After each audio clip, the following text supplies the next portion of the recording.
Welcome to another episode of the Blue Crew and New York Rangers podcast on the Believe Podcast Network. I'm your host, Jonny Lazarus, joined by my good friends, Avery, Zaretsky, and replacing Cody Frankel today, who's off doing rich guy shit in the Hamptons for Memorial Day weekend, is our pal and recurring guest friend of the show, Michael Del Zotto, former New York Ranger. DZ, you've been in town for a couple games. You're back in Miami now. You won't be at the games 3 and 4 against the Panthers, but you've been around the team a lot lately. Let's not get into hockey right away. This guy's horny. How was your Euro trip, bro? What's going on? Euro trip was good. Did London for 5 nights. The highlights there were probably I went to a soccer game, went to Aston Villa Liverpool game. I'm a huge soccer fan, and I ended up sitting beside and watched a whole game with Tom Hanks, which was pretty cool. Yeah, you didn't mention really that cool. when I talked to you on the phone. Yeah, I know. It's just not something you throw out. I didn't want to sound like I didn't want to get called out. That is something you throw out there. So watch a game with him, and he's been to numerous Rangers game before, so we talked hockey for a large portion of the game, and like what a genuine human being. You have someone who's a international movie star. He was so soft spoken and so kind. So that was really cool. That was in like Birmingham, so just outside London, and you got like a bit of a smaller city feel. So just how passionate the fans were, it was really, really cool to see. Went from there to Oslo for their version of July 4th, Independence Day, which was unique because you think of July 4th, everyone wears like their wife beaters and their jorts, and you pound Budweiser and you get super fucked up. And they're like drinking rosé, and like they're so much classier about it. They all dress up, and like the guys are in suits, and the women are in like they're called bunads. So a very different celebration, but a very cool experience. Finished off in Amsterdam, then came back to New York and got there in time for game 1. So nice little stretch of May for me. Love it. Yeah, I mean, I thought you were at Oktoberfest. I wouldn't compare it to July 4th. I don't know. I mean, I've never been, but that's what it looks like to me. It looks like in the way they dress up, yeah. But the whole downtown of Oslo is like hundreds of thousands of people. Like no cars on the street. Everyone's just walking the streets, going to like their specific parties. And the one we went to was by the castle downtown, and it's again everyone drinking rosé, all dressed up, and there's house music that's blaring, and it was cool, really cool experience. Yeah, I'd go back, and I'd recommend you guys go. Yeah, I would definitely love to do that. But let's get into some Ranger talk. I know you were at game 1. Did you tune into game 2 closely, or was it kind of, what were you up to last night? Yeah, I'm watching every game now. Definitely watching every game. Game 1 was I had, and I don't know what it was. I don't know. You could kind of feel the tension in the crowd. Everyone was a little nervous. They were kind of feeling each other out. But Florida came out hot they were smothered them all over the ice. It felt like the crowd was waiting for something to happen for them to cheer, but there wasn't even really a hit. There wasn't even really a big play, a scrum. There was nothing that got them going. And I don't blame one or the other. I think the crowd definitely needs to get them going as well. Early on, getting the "Let's Go Rangers" chant, or getting some type of energy that the players can feed off of, and then vice versa. And you saw it last game, right? Game 2 with that early goal, then the scrum rode away, and then everyone was going nuts, right? And that's what you want. You want to get the crowd into it early, as opposed to waiting for a big moment in the third period before they start to get loud and get rowdy. Do you think? I feel like you would know it best, because it's definitely nerve-wracking. It's got to be nerve-wracking as a player, because you want to get the crowd going, but you're always trying to find ways to get it done. And they finally get it done really early, and it was nice to see, because there really wasn't a moment in game 1 where they could just get the crowd going, and they were probably, their backs were against the wall there. Yeah, they were on their heels the whole, I want to say most of the game. They felt like they get out of their zone. They weren't able to make clean breakouts. They got out of their zone, and now they're changing. They're just trying to get fresh legs on the ice. They were just, tired legs every shift. They were just struggling to get off, as opposed to creating some momentum and changing with fresh legs in the offensive zone and allowing to, turn shift over after shift. And it was, I was a bit shocked, to be honest with you. I was expecting that the crowd and the building to be fucking buzzing game 1. Yeah. And it was just, it was in the beginning. It was. Until Florida took it to them, though. Yeah. It wasn't, it didn't last very long, right? I was expecting the whole first period, the place to be nuts, and having that, the aura about the building kind of take over. And it just felt like, everyone felt tense. That's how it felt to me. Like I was in the crowd watching. I was like, oh God, like I even felt a little bit nervous for everyone else. Everyone was like not really sure how to act. Is at least how I felt. Yeah, I mean, even with that too, though, I thought in game one, and this could be, maybe I'm off here. Balaket hasn't posted his like post game charts that he does, and like he's one where I love like the analytic charts that he posts.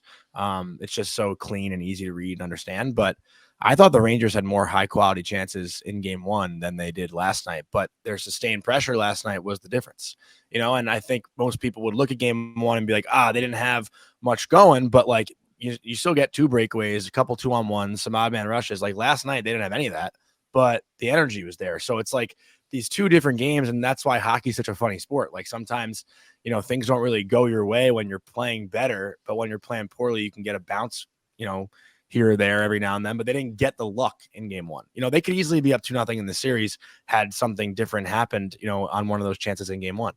That's why, as much as the analytics tell a certain part of the game, they don't tell the other part, right? So for people who have the eye test and understand hockey, they would watch that game and think completely differently than what the analytics are telling them. So you raise a really good point. Game one, if Schneider scores that breakaway, maybe we're talking about a different result or a different outcome afterwards. Maybe there is some momentum. Maybe the crowd gets into it and it's a completely different feeling in the crowd. Or if Cooley scores that breakaway, they had better chances, but last night, exactly like you said, the sustained ozone pressure, some of the scrums, and I know everyone loves having Rempe in the lineup, and it's a very interesting topic, but he does bring the crowd loves him. Anytime he takes a face off, the crowd goes absolutely berserk, but not everyone loves it, DZ. It's become a very it's almost like political at this point. I agreed. And I'm not one, hey, if you can only put a guy in for 5-6 minutes and that's all the coach is able to trust you for, you probably have to go with someone who's going to give you 10 to 12 in playoffs, because God forbid there's an injury and you need someone to slot up the lineup. You need someone who can fill that role. But at the same time, I think for last game, you needed that energy. You needed someone who's going to provide that for you.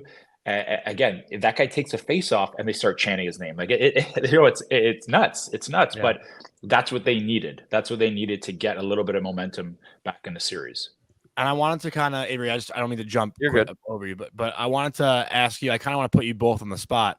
Who do you think was Florida's maybe not best player, but most energetic player last night?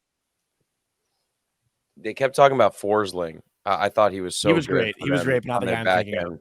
Ray Ferraro made a statement that felt like he was on the ice the entire period at one point, and it really did. Like he's such a horse, that guy. He's a serious problem for the Rangers. I would probably say him as like an underrated big player for them.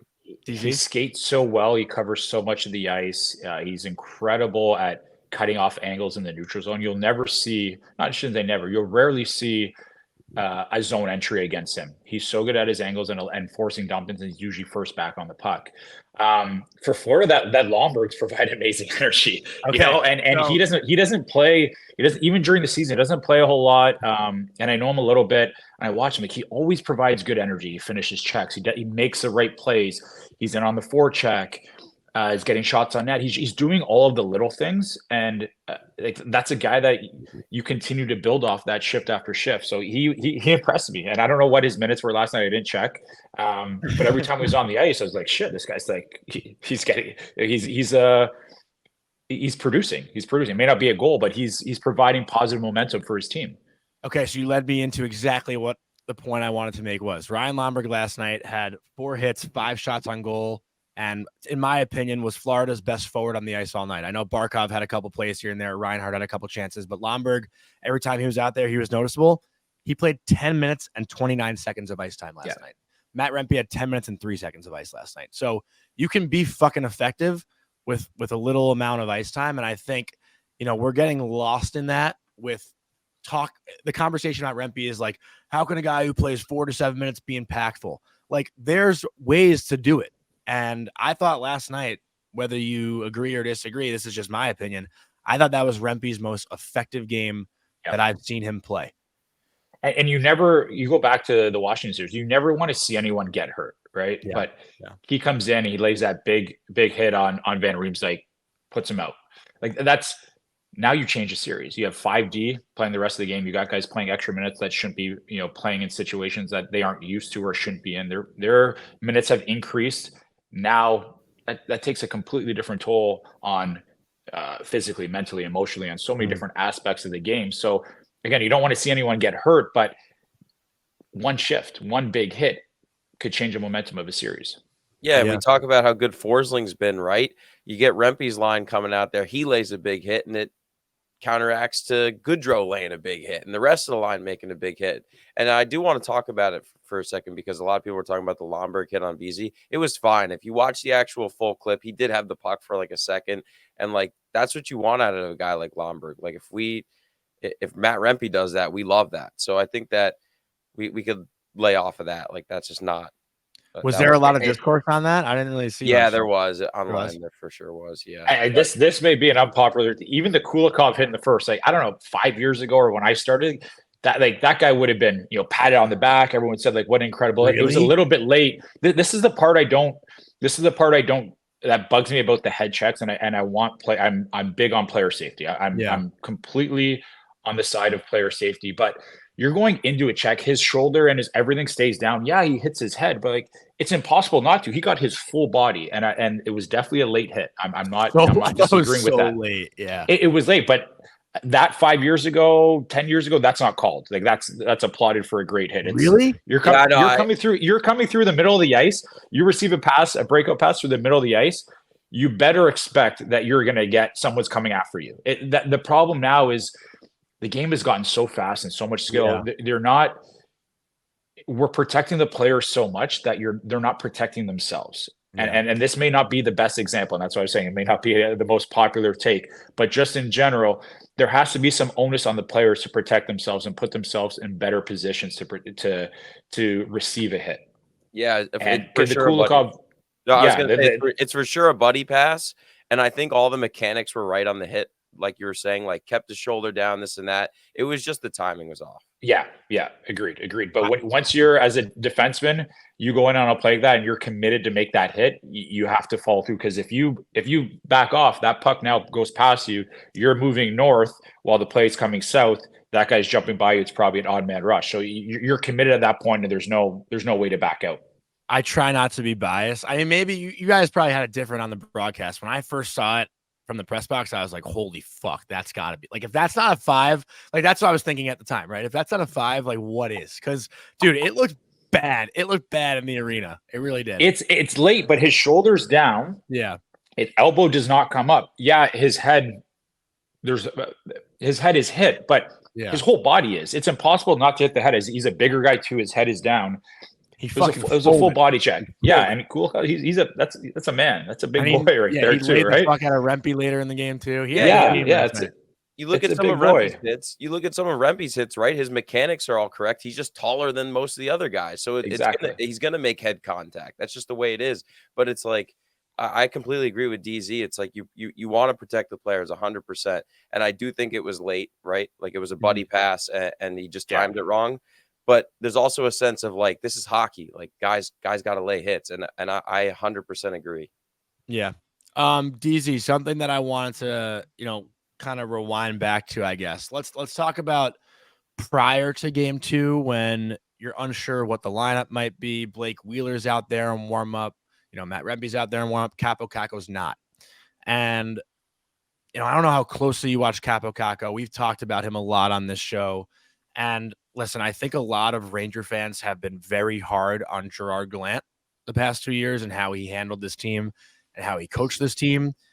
In game 6 of the 2022 conference final, the guy who gets scratched in the biggest game of the year is Kakko. Come game 2 of the Eastern Conference final, you can say it was the biggest game of the year to this point. The guy who gets scratched, Kakko. At what point do you look at this player and now say there's a theme here about this guy that when it comes down to it, he's the one who's coming out of the lineup? And listen, Roslovic could have easily been scratched last night over Kakko. Yeah. There's arguments to be made, but is there anything you see specifically about Kakko that, like, he's the fall guy? Because there's so many different, I'm rambling here, but, like, he's such a hard player to figure out, right? Like when Yeah. he's confident, he's such a different player, and when he's not, it's just you can't really tell, right? So I don't know. What do you think? His confidence definitely can't be at an all-time high right now, but that's not something you worry about. You're just worried about winning the game, and as a coach, you're putting the best lineup on the ice to win that game. You can't worry about, unfortunately, you can't worry about feelings or personalities or whatnot. This isn't the time for it. With him, I think it's similar to the Laugh situation. We spoke about at the start of the year. Everyone was wondering, okay, when is he going to break out? When is he going to break out? Laugh. Now you have him on the first line. You're playing with quality players. He's getting more offensive looks, and look at the year he had. Yeah. Kakko hasn't really been put in maybe the best position to succeed, but where do you put him? He played with Kreider and Mika for quite a bit.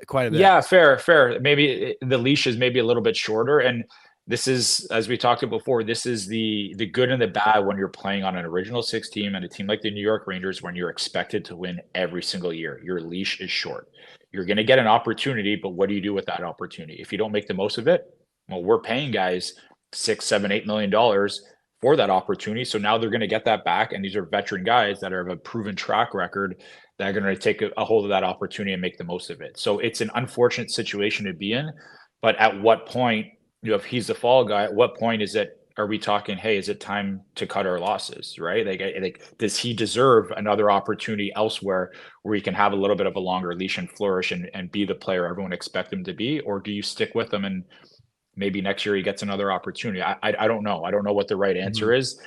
It's an unfortunate situation for him to be in because there is a lot of room for him to grow, but when you're playing on a team like the Rangers, the pressure is very high. The stakes are very high at all times.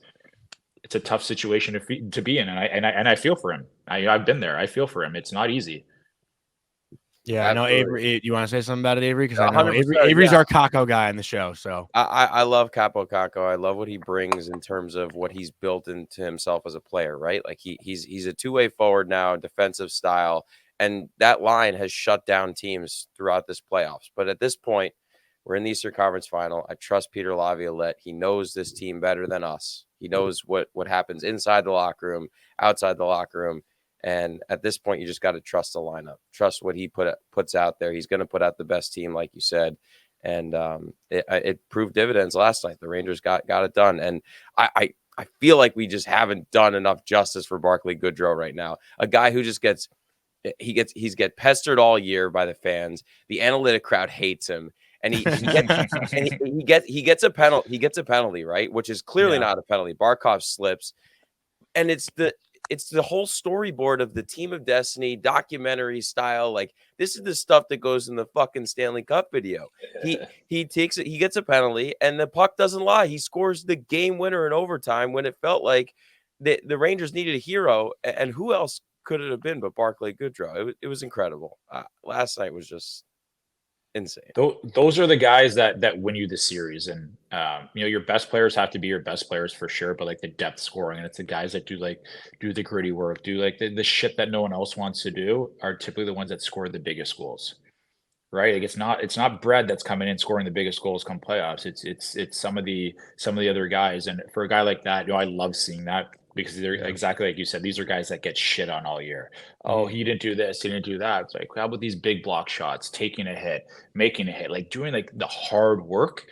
So I love when those guys get rewarded, and now everyone's like, oh, what a fucking game, what a fucking game. Like, what were you saying about it before? And it was an incredible shot. If you watch a replay in slow-mo, like incredible shot. Puck was on its end too. I'm really happy for him. Vinny put a little too much sauce on that one, but can't give a good player a bad pass, right? That's what they say. As they say. Yeah.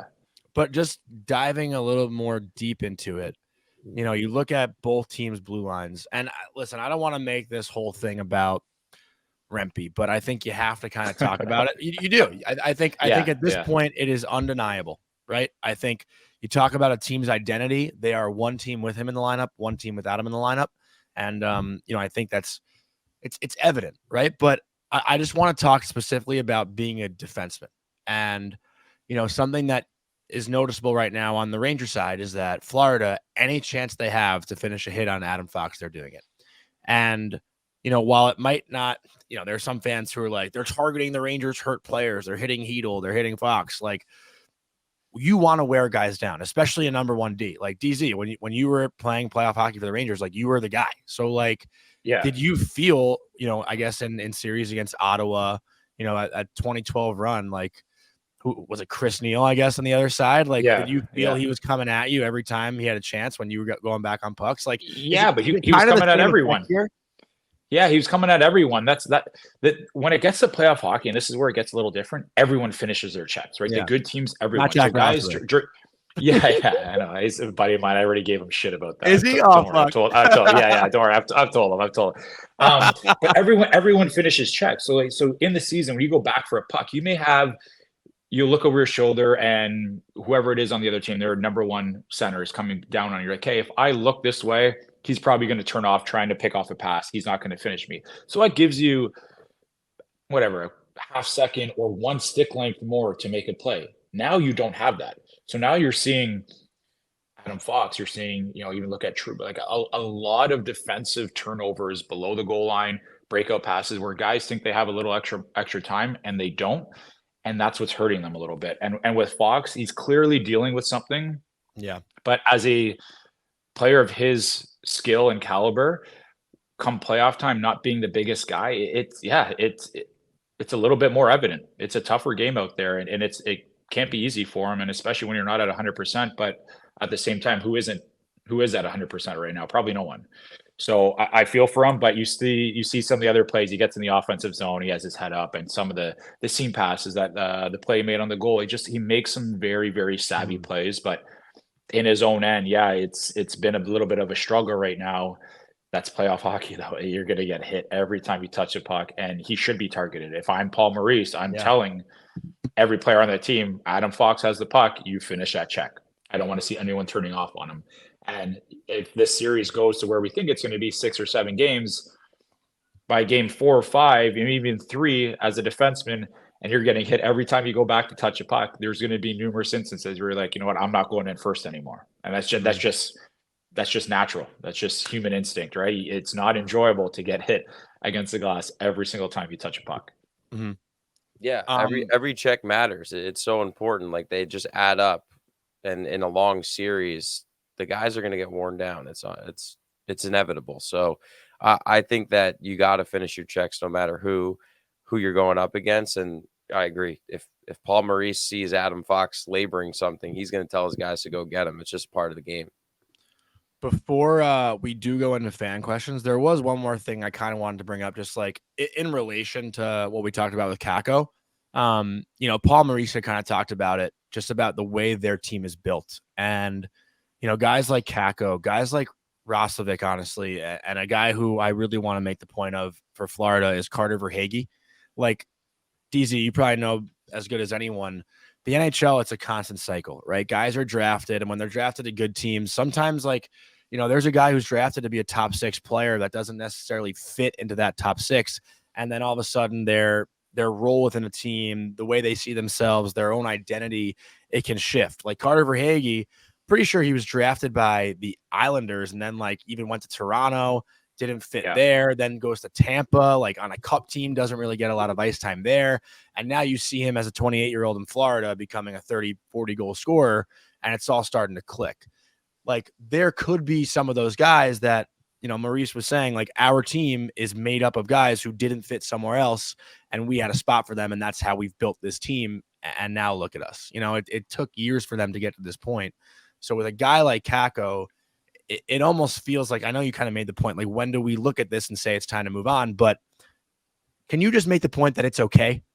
And these things don't always have to pan out? Absolutely. I think that's part of the problem a lot with GMs. They're like, hey, shit, we drafted this guy, whatever position is, right? It's top 5, top 10, first round, whatever it may be. If we get rid of him and he succeeds somewhere else, it looks bad on us. Well, it's not every pick, not every free agent signing is going to work out. It's impossible. You can't be perfect. You can't bat 100%. It's not. It's players, they lose confidence. There's injuries. There may be stuff going on with their personal lives. There's so many external factors that go into it. It's impossible for that to happen. You look at 2 years ago, Huberdeau, 100+ points, and he goes to Calgary. When someone's used to their environment, whether it's living, the staff, everything going on at the rink, but also away from the rink. And then you take that away and now you have to establish that somewhere else. It's not that easy. I don't think that gets talked about enough. So to your point, yeah, if he goes on somewhere else and succeeds, you should be happy for him, right? You look at it from a human being, you should be happy for him that he's now living up to his potential. Not every Great kid pick, too. not every player, exactly. Not every pick or player is going to turn out the way you want it to be. It's impossible. There's only so many top 6 spots, or only so many bottom 6 spots. There's only so many power play positions, only so many goalies you can have on the team. You can't. There's only so much you can do. So that's what I was saying before. I almost hope he gets to go somewhere else and he lives up to his potential and he loves life and he's happy again and he enjoys the game of hockey that everyone should. Mm-hmm. I don't think he seems so unhappy right now, but as a guy who goes 2 overall, you gotta imagine he wants a better opportunity somewhere else, right? You gotta think he wants to be on the power play. He wants to be playing top 6. He wants to be getting ozone starts. Absolutely. It's not to say, and I'm sure. I don't know him well. If he's a great kid and he's still being a great teammate, good for him, because there's not many guys that would act that way in that situation. But at some point, something has to give. Mm-hmm. All right, let's get into some fan questions. These are brought to you by Breakaway Payments. Rangers fans, if you own a business or work at a company that accepts credit cards as a form of payment, then listen up. Breakaway Payments has payment processing solutions for retail and e-commerce businesses, custom integrations, and more. So email fellow Rangers fan Brett at breakawaypayments.com or visit their website at www.breakawaypayments.com. That's www.breakawaypayments.com. Breakaway Payments will save your business a ton of money on those dreaded credit card processing fees. Let's go Rangers. So let's get into some fan questions. Let me just pull them up here. It takes a second always. Let's start out with we posted so much on the Instagram story. Let me get to it. All right, first one. All right, let's start with Natty Matty 98. How many MDW wieners are the boys having today? I'm personally logging about 5. LGR. You guys got any big Memorial Day weekend plans or what? Start with a fun one. Why not? Today I'm going for a workout as soon as we finish this. Mm-hmm. Actually, my boxing instructor is a New Yorker, so we always chat Rangers when I go there. So it'll be cool. It should be some good energy today. Probably chilling by the pool later today and have a boat day tomorrow. Not bad. Love it. That's the Miami life. I'm going to my buddy's Memorial Day party today and then flying back for Game 3. All right, sweet boys. All right, let's go. This is for DZ. This is from Shiv. What was Torts like behind the scenes? He comes up as a super passionate guy, and I know this is a guy you love talking about, so get into it. Incredible. He's a genuine human being, really cares about his players. I'd say, and we've talked about this many times, probably the most misunderstood guy in hockey, and he is very hard on his players, but he treats everyone the same, which as you get older and you mature, not only as a player, but as a human being, you appreciate that, right? It doesn't matter if you're making league minimum or 10 million a year, you score 40 goals or 0 goals.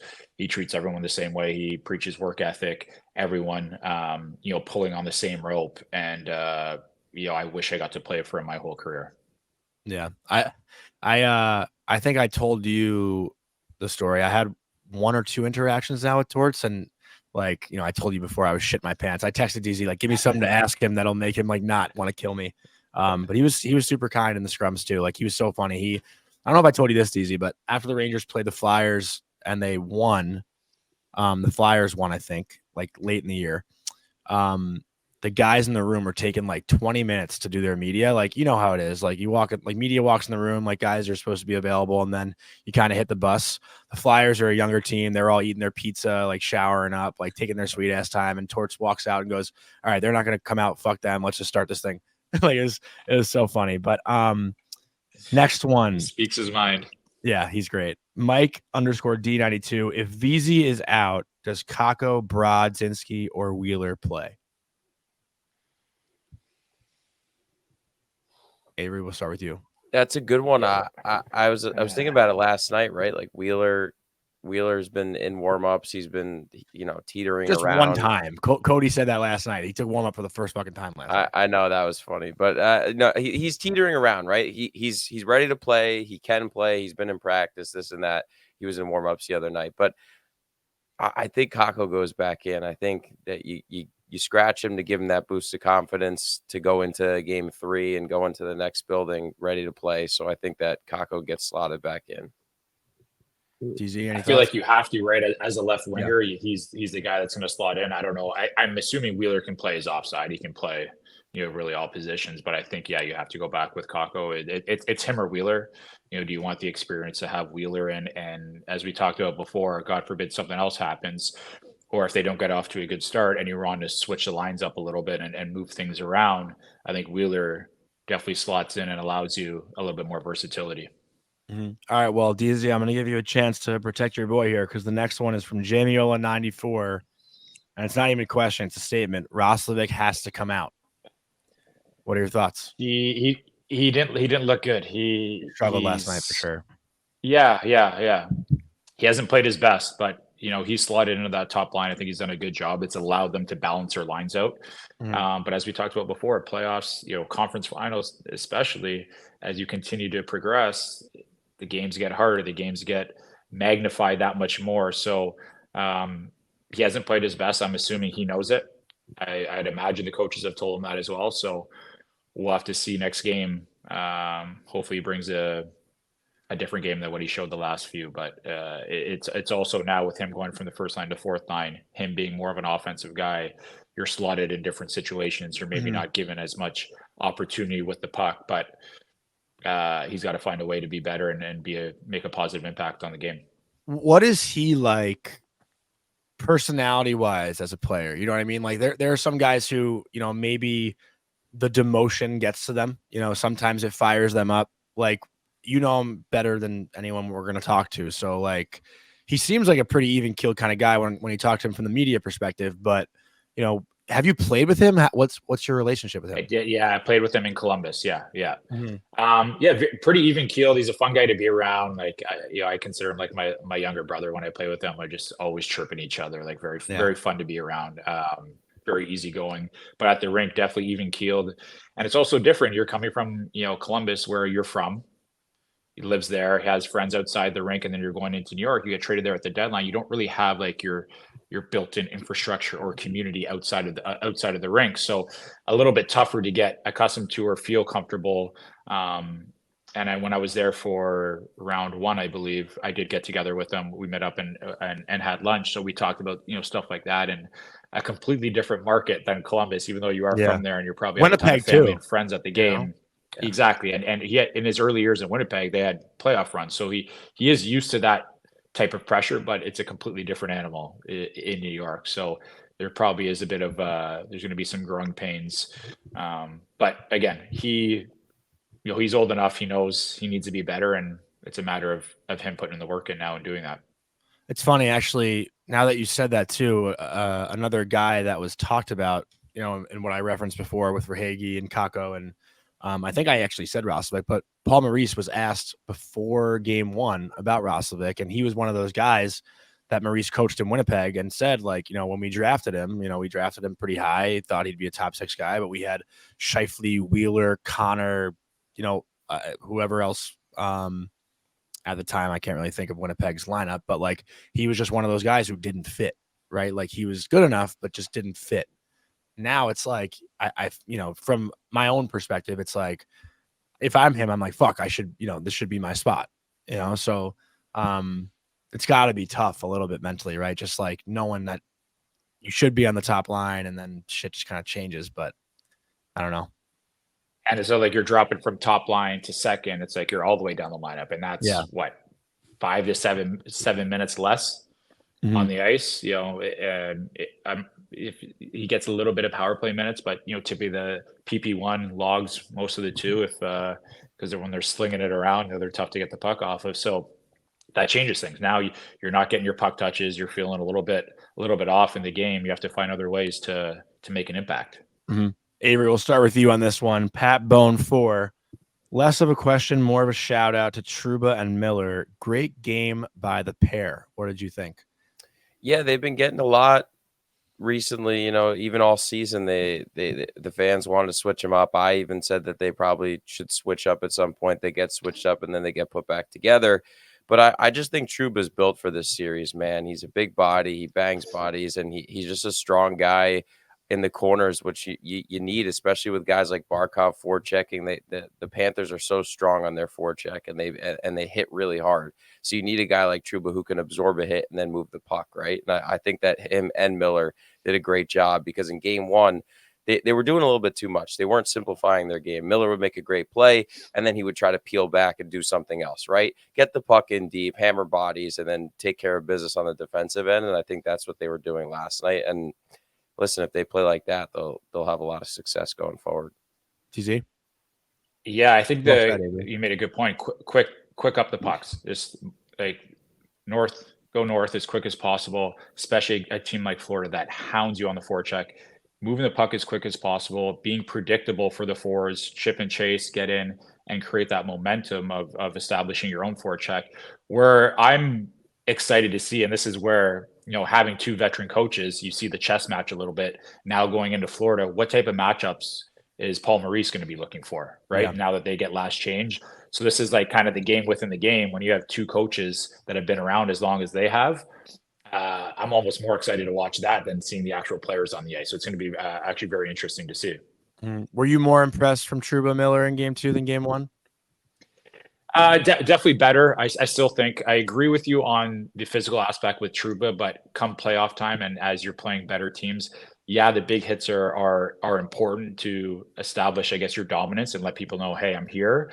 Running out of position for some of the hits, as we saw, especially last series, is created some grade A chances again. So it's knowing those opportunities and knowing who you're playing against. So it's it's a fine line to walk. Well, on the flip side too, last night Ekblad, he takes a run at it might have been Panarin maybe on the first goal. He's caught out of position, and that's why Trocheck's wide open back door. So like it's going to happen on both sides, right? Guys want to establish their dominance, like you both talked about. Like, so we don't notice. We got the Ranger hat on. We don't notice what the other team does, but Ekblad, DZ, like you talk about it. It's a common hockey term. Stay inside the dots. And, guys that get outside the dots, that's what allows those mini 2-on-1s in the middle of the ice to happen. And a guy like Trouba, who sometimes takes himself outside the dots and gets caught, that's when you get hurt. So, I don't know if you want to make that point as well. Yeah, it's a great point. And I think that's why they make a good pair, him and Miller, because Miller with his skating ability and his reach and length, if Trouba is to get overextended, Miller is typically there to clean up for that, right? And I do think they make a really good pair. So I believe they should stay together. I think it's a great shutdown pair. They complement each other really well. So they're going to be very, very key for this series. All right, next one. This is for DZ specifically. Newton IV. What's the worst nickname you've heard about yourself? I heard someone at the Garden call you Del Zero.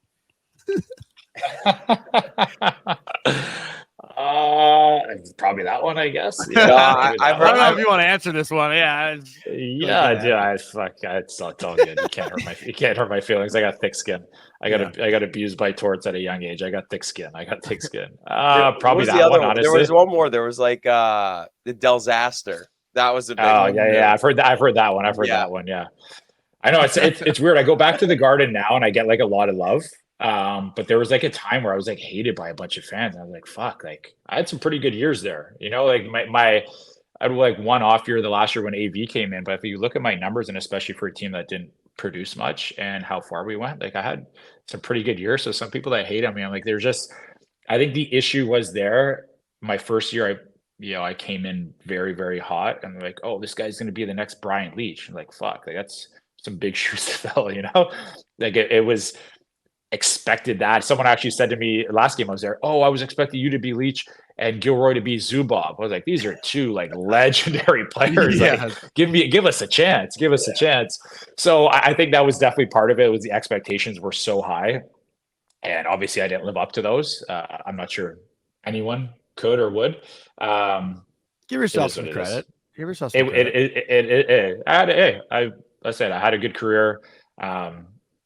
Would I've loved to be Brian Leach? Yeah, I think anyone would, but unfortunately it wasn't. So I gotta eat it sometimes if people are gonna give me a hard time, and it comes with the territory. So it's all good. I can handle it. DZ, New Yorkers are psychopaths. You know that. Like you're talking about people who said that we should trade Panarin at one point. This is if we go and Igor, dude, they were talking about trading Igor this year. Exactly. Yeah, you put a Ranger fan in a psych ward, they're keeping him there. They're not letting him out. So yeah, you can't take anything to heart in this city. Yeah, absolutely. It is. It's all good. I appreciate the passion. It's all good. I have a question for you, actually. And I don't know if I've asked you this before, but I was kind of in a similar position in college, so you can't really compare it to the NHL, obviously. But when you're traded, because you were traded to Nashville, right, in 2014 that year? When you're traded that year and you watch the team that you are traded from go to the Stanley Cup final, I know you're probably rooting for a lot of the guys, but is there that small party that's like, fuck, I hope they don't win? No, there's a large part of you that's hoping. Yeah. I'd say maybe the whole part of me was like, they better not fucking win. They better not fucking win. Yeah, it's brutal because you're buddies with guys on the team, but like, hey, if I get traded and like, then everyone's like, oh, he was what was wrong with the room, and the missing piece was the guy we traded him for, right? And it's not the case. It's just that's how people see things. So, that year they went on the run, and I watched all of it, and it was nerve-wracking. You would have qualified for a ring, though, wouldn't you? I don't think so. No, I don't know. I don't know because even my time in St. Louis, I technically didn't qualify, but because I didn't play any playoff games, but because I don't know if we've talked about this before, because I was first at the rink every single day. I worked my absolute ass off because I wanted to show the guys, hey, if this guy needs a slot in the lineup, I know he's going to do the job. I know he's ready. I know he's prepared. He's not just fucking off and just working on skills on the ice. This guy's putting the work in the weight room, putting the work on the ice. So I was on the ice at least 30 minutes to 45 minutes before practice every day, working on my own, first guy in the gym. And they essentially gave me a ring, and although I didn't qualify, they did that because of the work I put in off the ice. And that to me was a very special moment for me, because it speaks to my character and who I was as a teammate, and that's what I take most pride in.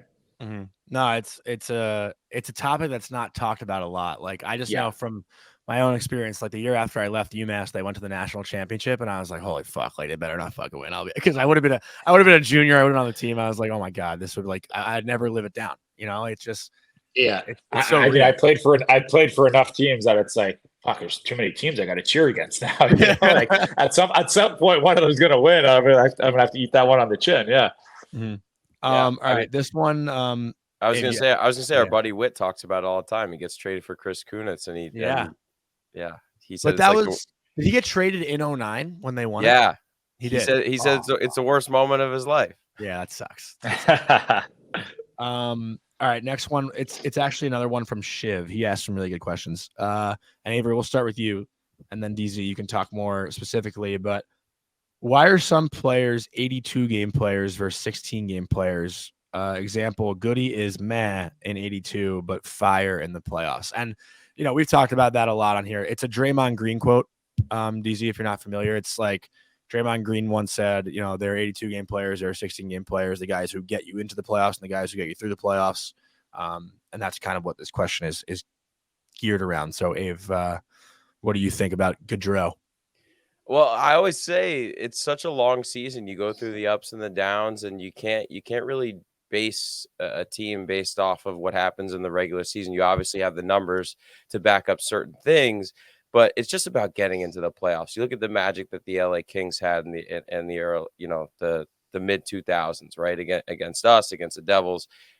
They were an 8 seed. They just snuck their way in, and then they made it all the way to the Stanley Cup Finals and won, right? Because they had those 16 game players. It's just about getting into the playoffs, and then you just let the magic take over. These guys who are bigger bodies, who are stronger, they last longer in the 16 games. And it's all about who has the more clutch gene, right? It's not about, you might not be the best player, but it's just about guys who know where to be at the right time. And Barclay Goodrow knew exactly where to be. His experience paid off, and he put the puck in the net. And arguably the biggest moment of the Rangers season probably is. Mm-hmm. Can I rephrase it for you, DZ? Yeah, that's a phenomenal answer. I was going to say, the only thing I would add to that is just saying, like, he's been there before, right? The experience. Yeah. He's been there before. He understands the big moments. He doesn't get nervous or tense during those. He lives up to the moment. I was going to rephrase it for you specifically also and ask like if there was one guy on the Ranger teams you played on who could be an example of that. When we traded for we signed Brad Richards, having him in playoffs. There's that big goal against Washington that series. Great point shot. Great point shot, though. Yeah, of course. You shoot for six. Yeah, it's good vision, whoever that was. Yeah. But it may not have been always the clutch goal or clutch play, but having him in the locker room, like, hey, this guy's been there before. He knows what to say, when to say it, and just even feeling him and knowing and seeing him there kind of gave you like a little bit of relief. So it's not always the play on the ice, but just having them in the locker room. It's amazing how far that goes. I love how you make that. I was going to say, I love how you make that point, because that's kind of what gets lost in translation with a lot of these chart guys and analytic guys, is that the locker room, there's so many things that happen that we don't see as fans that are so important and so crucial to a playoff run and to a team, right? Like you know it best. You were in the locker room. There's guys who might not be on the stat sheet at all in the playoffs, but they're so crucial to going forward for each team, right? Like Barclay Goodrow, there's a reason why he wears an A on his chest, right? He puts in the work, and the guys in the locker room love him. And we don't see it, but we just know that he's doing things that are making this team who they are. For me, like Callahan was our captain and wasn't the most vocal guy, but you looked at him in the locker room like, this guy is going to give you absolutely everything he has every single game. He's going to block every shot. He's going to finish every check. He's going to do all the little things. And we had numerous guys that were like that. Brandon Dubinsky was the same way. The back end, like Dan Girardi, like these guys would do absolutely anything for the other guys in the locker room. And that stuff, it doesn't get talked about enough. The feeling you have in the locker room, looking around saying, I know every single one of these guys is going to do whatever it takes, goes such a long way. Take us through the locker room. I'm actually, this is a good tee up. Take us through the locker room after that game 5 where Mark Stahl scores the overtime winner. Like, I'm comfortable enough asking you. I don't know if you're comfortable enough talking about it, but like, what are the showers like? What's the post-game conversation like? What do you do after that game? Is everyone just going home, or like, what's you asking about girth size? What are you asking about? No, I'm not asking who's packing heat. Like, hey, shower, but, holy cow! But I know. I think a rowdy post-game. Yeah, it's not the playoffs. There was a fun group. A lot of guys kind of like their mid to late 20s. It was great. The energy, you were excited, but you also knew the task at hand, that was just one game. So we were a very focused group, excited about that win. But it's like, as soon as we were done and going in the shower, we're shooting the shit, but you're ready on to the next game. Okay, what's next? Like, we're not living in the past. Like, we're moving next. Hey, we got to get the next one. We got the next one. It was just a very one track mind. So excitement, but it wasn't slides in the shower. No. I mean, the best shower moments there were when anytime we lose in a shootout, Hank would be breaking the soap dispensers. It was a guarantee. You lost in a shootout, soap dispensers, done. Yeah, that was an automatic. That's hilarious. I've heard a lot of people say that, like, you just don't talk to him or don't even look at him after a game. No. He loses. The soap dispensers and the garbage cans would be trashed. It's so funny because, like, he has such a calming presence about him now, but like, you wouldn't. I mean, I guess you can't tell. I had dinner with him. I don't know, 2 or 3 weeks ago. He was in Miami for F1, and myself, him, and his wife. And I said to him, like, Hank, like, you are such a better guy now that you're retired. I'm like, you're so much more. I told him, like, you're so much more fun to be around. He's like, what do you mean? Like, I was fun. I'm like, no, you weren't. Like, you were intimidating. Like, I didn't even want to talk to you.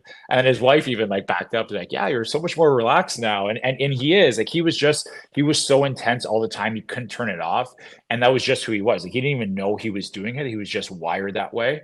And now he's just, to your point, much more calm, enjoyable to be around, can shoot the shit, laugh with them. He was typically the best in any sport. They're fierce competitors, and a lot of them are kind of wired that way, where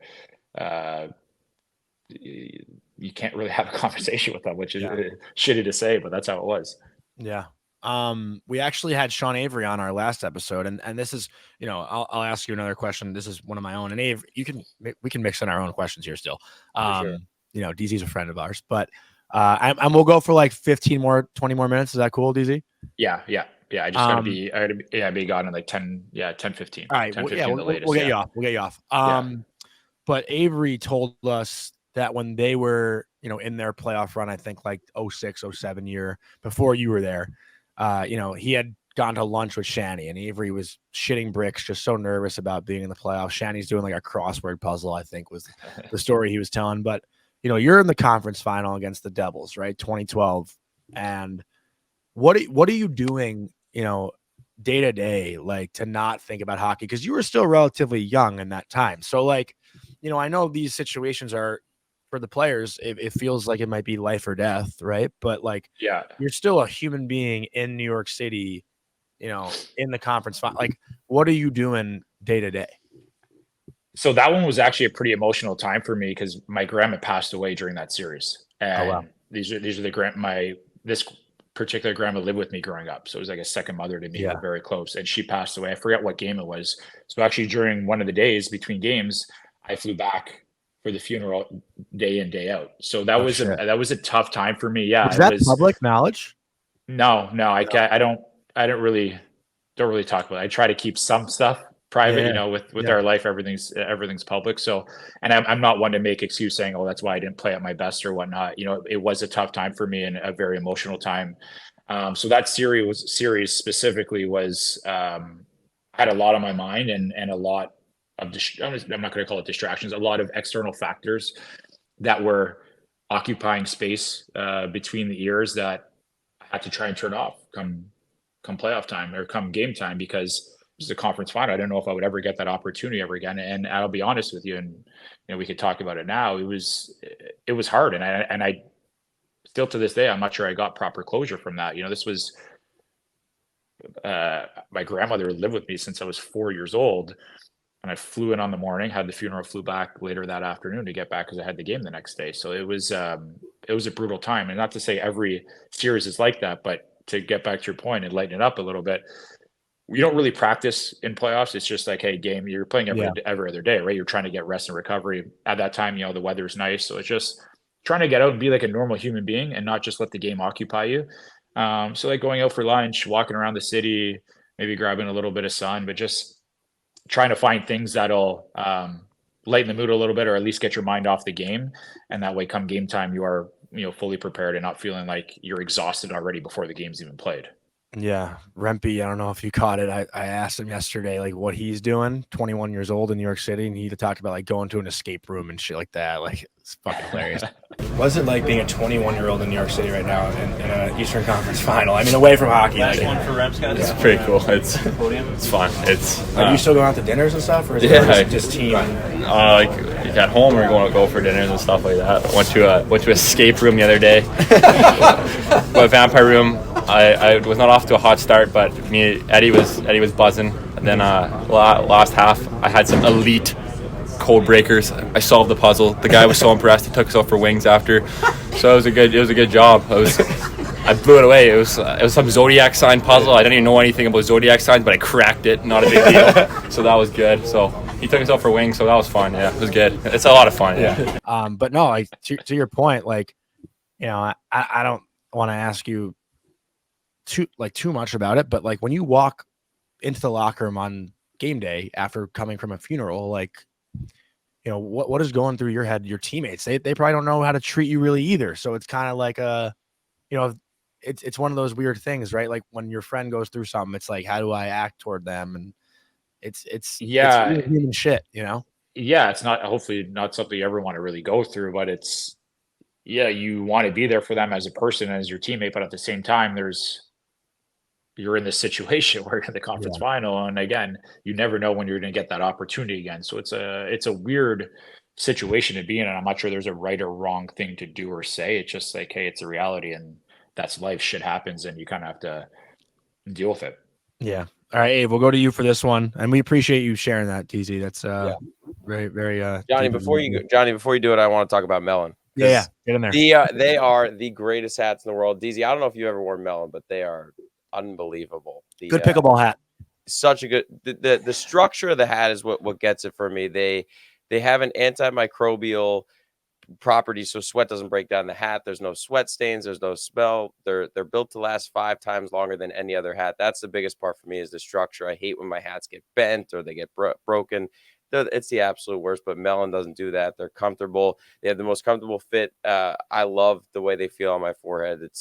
They don't scratch it. It's amazing, and they have the best offer in the game right now. They don't really do this often, but they do it for us. If you go to melon.com/Blue Crew and use the code Blue Crew, you'll get 30% off of your purchase. They don't do it often, but go now. Code expires June 1st. Get your Melon hat today. Greatest hat in the game. Well, Dave. All right, we'll go right back to you. This is from Logan M17. DZ, we'll do 2 more. Is that cool? Yep. Okay. Do we think this series will be a battle of the goalies more than anything else? I mean, I thought, I don't know if it was really. Abe, you go. Sorry. You're fine. I got too horny. I just think that both teams have been so good defensively, right? We talk about the second chance opportunities with both goalies. They're good enough where if you don't allow these second chance opportunities and you keep the game to the perimeter, they're not really going to let up much, and they're not going to see any high danger scoring chances. But I do feel like there could be a battle of the goalie game, right? Like there could be a game that just goes nothing into overtime again, and we see another overtime game. But they're both phenomenal at what they do. They're probably the 2 best right now in the playoffs. And Igor made some pretty big saves last night. I still think Bob is incredible in his own aspect. And you look at what happened. You look at the goals last night. There's no way Bob stopped in the first one. And the second one, he maybe could have had, but it was such a good shot. Like, I don't know. I think that we might see battle of the goalies, but right now, it's just it's a testament to how good the defense has been for both teams. Agreed. I don't think it's a goalie battle because they're expected to be good every night. They're that good. They're consistent. So it's like you're not expecting any other performance from them anymore. I think it's going to come down to is like, hey, is maybe a special team's going to get hot, right? Like I think the power is one of the power plays going to get hot. Is one player going to get hot? Both teams are defensively sound and both have very good goaltending. We're not going to see a 5-4 game this series. It's just not going to happen. If it does, I'll eat my words, but I don't expect it to happen at all. Someone's going to have, a very off night, but the consistency level of structure of these teams and then how good these goalies are and how consistent they are. I don't know if it's going to come down to that because it's just expected. Every night you're like, oh, he played well again. He played well again. It's almost boring talking about it that you're expecting them to play well every single night, right? I was sitting there last night thinking we were going to at least 3 overtimes. I didn't think either one was going to let one up. It didn't seem like, I said it before, but it didn't seem like either team had like a flurry of chances. Like Hedl gets that one that goes off Ekman Larsson's ass, but that was really the best chance the Rangers had prior to Goodrow in overtime, right? And we were like 6 minutes away from going to double overtime. But yeah, I don't know. Weird kind of low so far in the first 2 games, I feel like, as far as the goalies. I don't think either one stood on their head, but like they haven't been tested as much as they could have been, right? All right. I lied. We're doing 2 more because they're both catered to UDZ, and we don't have you on here every show, so we're going to take advantage of it.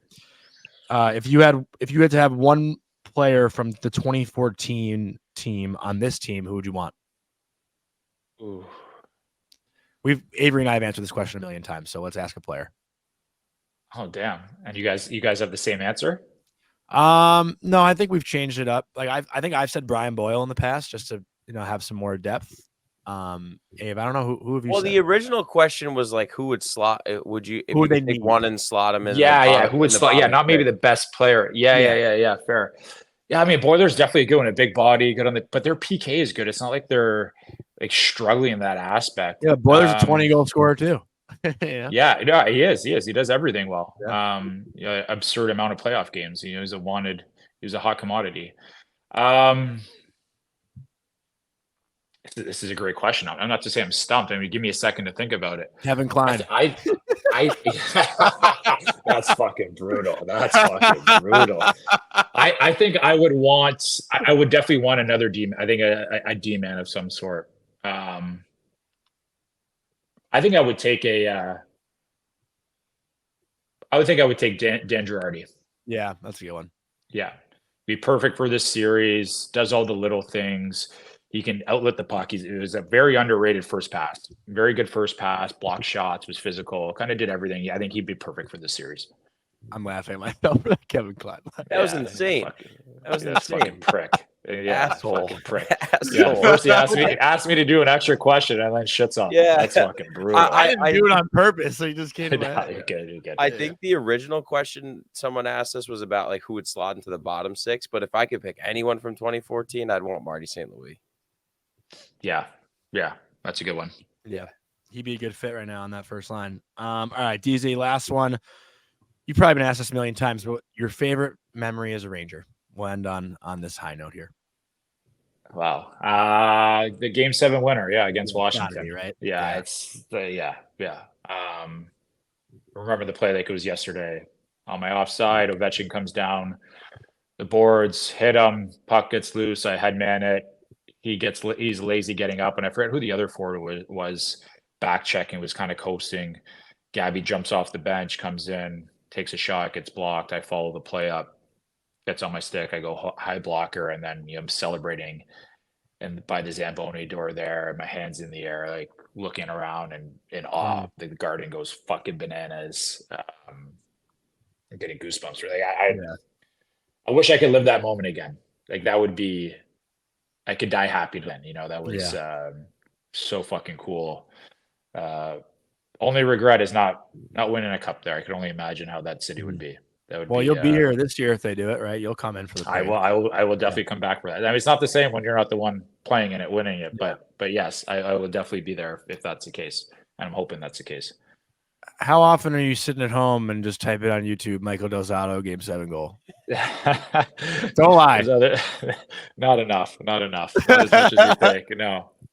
I did watch it the other day. Someone asked me about it. Like, hey, I heard about this goal. Do you mind showing it to me? I'm like, oh, let me just pull up my favorites. Yeah, no problem. It is funny. You could tell that Goodrow blacked out last night. Yeah. Like he, after he scored the goal, like with all the guys grabbing him, he's like, his head is like bobbing in like 5 different directions because you just know that he is on cloud 15. Like he just doesn't even know where he is. I just hate when players like lie and say they don't watch their own highlight. Because like when you score a big moment like that, you're watching it fucking 100 times. No, I've watched it many times. Yeah. All right, DZ. Well, we appreciate you. Thank you for taking the time this morning.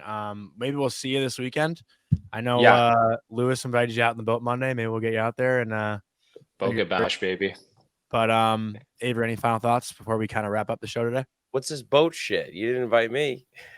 My buddy Lewis. It's not my boat. My buddy Lewis invited me and a couple friends on the boat, and he loves DZ, so he you can come if you want. Yeah, no, that's a pity bullshit. That's a pity. I know. That's a pity invite. Baby. Let's go. Good podcast. All right. Thank you, fellas. Appreciate it.